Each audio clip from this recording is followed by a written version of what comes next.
If you've never played Dungeons & Dragons or a CRPG before, why did you play Baldur's Gate 3? Obviously because of the hype and the overwhelming praise. But it was still hype about something you weren't at all familiar with. I mean, if I heard someone had invented the perfect way to do long division, that would be cool, but it's not gonna make me start doing long division. Nope, what attracted me and you to Baldur's Gate 3 was the overwhelming praise about the story.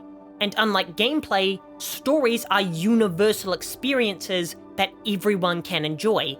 So when I jumped into Baldur's Gate 3, I was enraptured by perhaps the richest interactive tapestry of tales this medium has ever been graced with, and left utterly baffled by everything else. Why can I only walk 9 meters in combat? What's the difference between action and bonus actions? How did I just accidentally end my turn? Why aren't will spells coming back? What in God's name is a cantrip? Needless to say, the onboarding process was difficult, and though I eagerly pressed on to finish the game, I won't lie and say I ever had a firm understanding of the combat system. But the game was still in my top 5 of last year, so what does that say about how important story is to a game? I'm of the belief that story is secondary. After all, I'm here for an interactive experience, and movies, anime, TV, and literature are all vastly superior mediums for storytelling as they're not inhibited by the gameplay. Don't get me wrong, games have some of the best stories of all time, but if we're going by the number of all-time greats, we're talking about maybe 20 games and 500 movies, so it's best to focus on gameplay rather than to go all in on the narrative. I've played plenty of games with boring stories but incredible gameplay. Hell, my favorite game of all time, Breath of the Wild, makes an incredibly earnest attempt to tell a passionate story and it falls flat on its face. So it seems like good gameplay can get you through a bad story, and a good story can get you through bad gameplay. I know you're seething, Baldur's Gate fans, but you have to admit it doesn't do a good job onboarding noobs to the systems of D&D. But in the interest of not picking on one group, games like Soma, the original Nier, Kid Icarus Uprising, and another one of my personal top 10 games of all time, Red Dead Redemption 2, all have a huge disparity between the quality of their narrative and their interactive experience.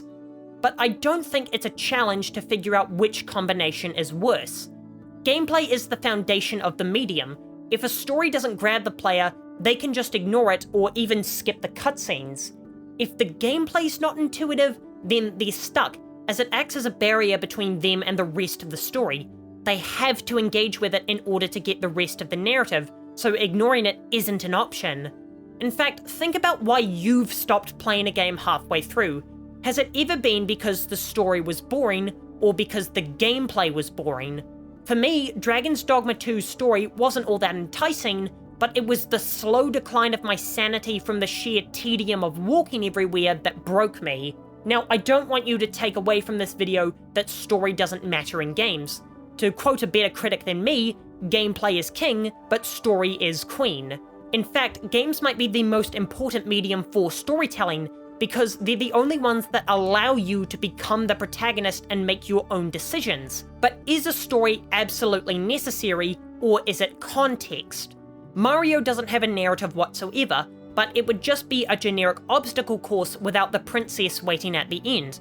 The best designed obstacle course capable by humanity, but an obstacle course all the same.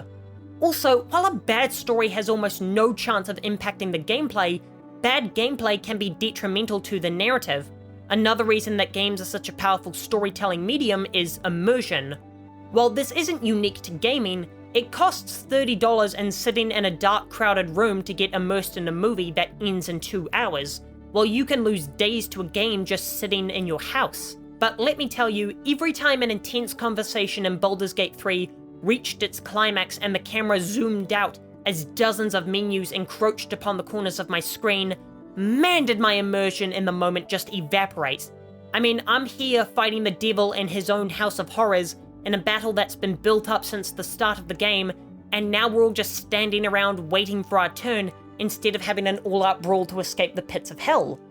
The same can even be said of my beloved Shadow of the Colossus. I'm cowering like a gnat in the presence of a divine yet desolate titan.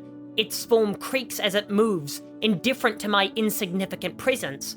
when suddenly I see an opening. I dash forward and jump to latch on, and then whiff my jump because some genius decided to make it the triangle button. I mean, come on, what sane person makes the primary action of the game the triangle button? The final point I want to get into is replayability. I and many of us have restarted Baldur's Gate 3 on many an occasion. I don't know about the rest of you, but I did this to explore alternate narratives.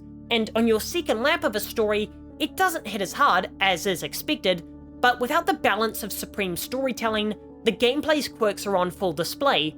It's why I've never gone back to games like Red Dead 2. I know the story, so all that's left is the monotonous gameplay. I'll be back in 2 days. In the meantime, here's a video about whether talking your way out of a fight in an RPG is actually fun.